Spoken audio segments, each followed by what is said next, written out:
This girl can awaken superpowers just by eating dirt. Give her a handful of soil from a crime scene. She can slip into a vision and return to the moment of the crime. She can describe every blade of grass and every leaf exactly as it was. On the day Ellie first awakened her power, she had a strange dream. In it, she stood inside a dense forest. Ahead of her was a bottomless pit. When she slowly approached the edge, vines shot up from inside the pit, wrapping tight around Ellie's hand. She jolted awake from the dream.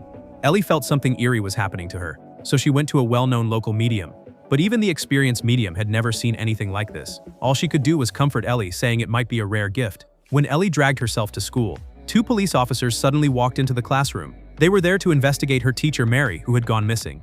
Mary had always been like the girl next door who grew up with Ellie. Ellie was terrified something bad had happened, so after school she went to Mary's backyard. The moment she crouched down, the soil began to tremble, and the closer her hand got, the stronger the shaking became. Ellie grabbed a handful of dirt and shoved it into her mouth, and in the next second she was pulled straight into a vision. She saw the entire attack on Mary unfold, and the exact graffiti drawn at the scene. She told her friends everything she saw. Luckily, her friends believed her. When they compared the wall graffiti with her vision, Ellie knew this was the place Mary was taken. She told her friends to split up and search for clues, but the area was huge. They found something only when the sky turned dark. They discovered Mary's dropped phone in the grass. Just as they were ready to leave satisfied, a police car showed up nearby. Even though they quickly hid in the grass, the sharp-eyed officer still noticed them. Realizing they couldn't escape safely, Ellie's brother stepped forward, telling her and the others to run first, but the officer had no idea they were investigating. From his point of view, Jason was just a grown man found at the crime scene, holding the victim's phone, so he instinctively assumed Jason was the culprit. Meanwhile, Ellie felt crushing guilt over her brother's arrest. She felt she was just one step away from finding Mary. She stared at the dirt they dug from the scene, and shoved another handful into her mouth. This time the vision was completely different from before, but it brought her one piece of good news. Mary was still alive,